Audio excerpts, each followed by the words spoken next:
There are over 370,000 miles of coastline on this planet, and yet most travelers squeeze themselves onto the same dozen overcrowded beaches every single summer.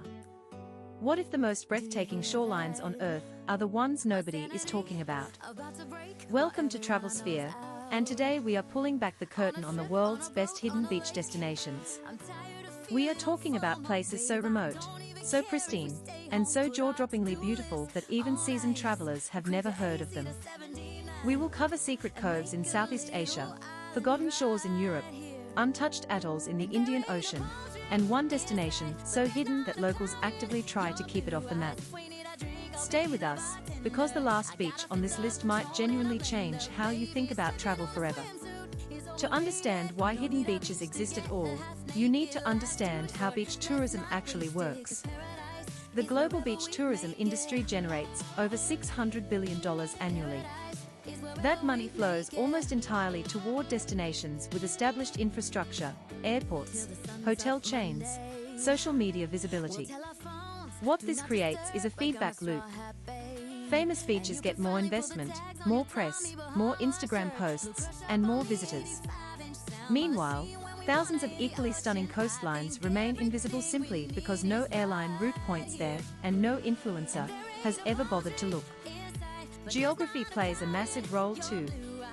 Many of the world's most beautiful beaches are hidden behind natural barriers, dense jungle, volcanic rock formations, lack of road access, or simple distance from major cities.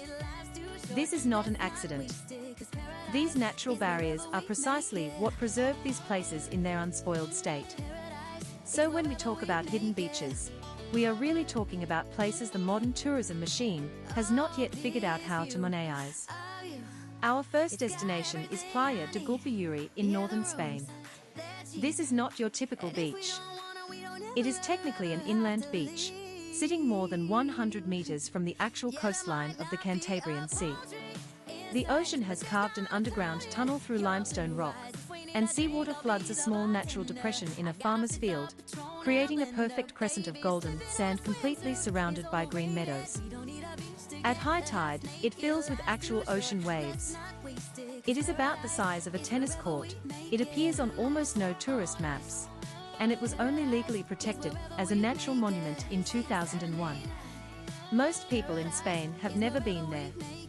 Moving to Southeast Asia, the Andaman Islands of India offer some of the most isolated beaches on the planet. But here is what nobody talks about. Many of these islands are entirely off-limits, because they are home to uncontacted indigenous tribes protected by Indian law. The beaches you can legally visit, however, are extraordinary. Radhanagar Beach on Havelock Island has been called Asia's best beach by Time magazine, and yet annual visitor numbers remain a fraction of what Thailand's Phi Phi Islands see on a single weekend. The Indian government's strict permit requirements and limited flight connections act as a natural filter, keeping crowds away and the ecosystem intact. But here is a striking data point worth sitting with. Scientists estimate that coral reefs in the Andaman Sea have recovered significantly over the past 2 decades in restricted zones, showing up to 70% regeneration in some areas. Compare that to heavily trafficked reefs in Thailand and Bali, where bleaching and physical damage from tourism have caused irreversible losses. The very inaccessibility of these hidden beaches is an environmental lifeline. Now let us talk about the Faroe Islands, a self-governing archipelago sitting halfway between Norway and Iceland. These islands are not typically associated with beaches at all, and that is exactly the point. Tjornuvik Beach sits at the northern tip of Streymoy Island and features dramatic black sand, enormous basalt sea stacks rising from the water, and a backdrop of green mountains that looks like it belongs in a fantasy novel. The water is impossibly cold, the weather is unpredictable, and getting there requires a combination of ferry rides and narrow mountain roads. But those exact conditions have kept it one of the most unspoiled stretches of coastline in the entire North Atlantic. Annual visitors to the Faroe Islands as a whole number around 100,000 per year. For context, the Eiffel Tower in Paris receives that many visitors in a single week. The islands have actually implemented a pioneering voluntary closure system for their most fragile natural sites, including some beaches, asking tourists to stay away during nesting season. It is one of the few places on Earth where a destination actively manages its own invisibility to protect what makes it special. Crossing to the Pacific, let us talk about the Cook Islands, specifically the outer islands beyond Rarotonga.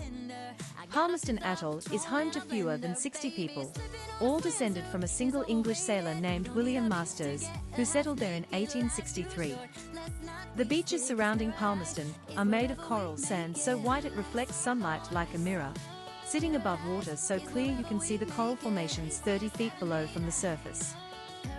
There is no airport. The only way to reach it is by cargo ship that passes through roughly once a month. This is not a place you stumble into by accident.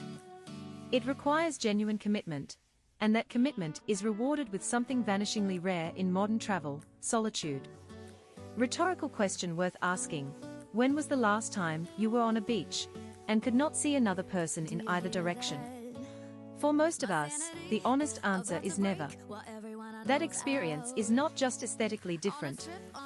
Research from the University of Exeter found that people who spend time in genuinely wild, uncrowded natural environments report significantly lower cortisol levels and higher subjective well-being compared to those who visit popular tourist destinations. The hidden beach is not just prettier.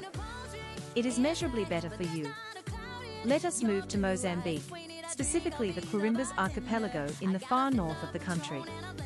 This chain of coral islands sits off a coastline that was devastated by civil war and is still recovering economically, which means tourism infrastructure is minimal.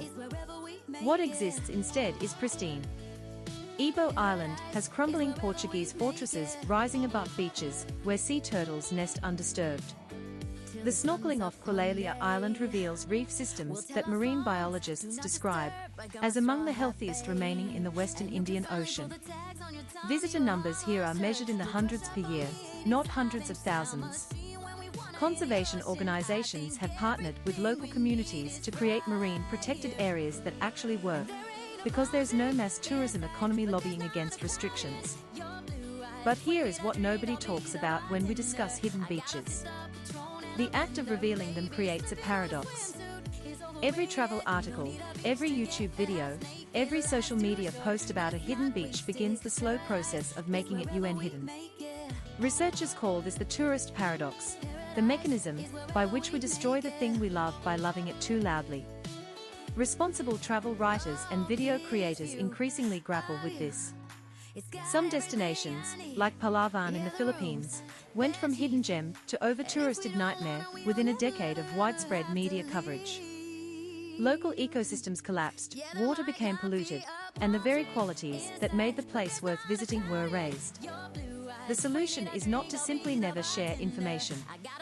It is to share it responsibly, to emphasize the importance of traveling in small groups, respecting local regulations, supporting community-owned accommodation rather than international hotel chains, and understanding that some places are not meant to scale.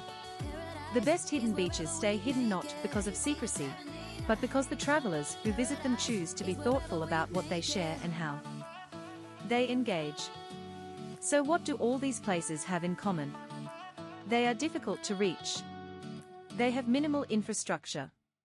They are protected either by geography, by law, or by the quiet determination of local communities who understand that their greatest asset is what they have not yet sold.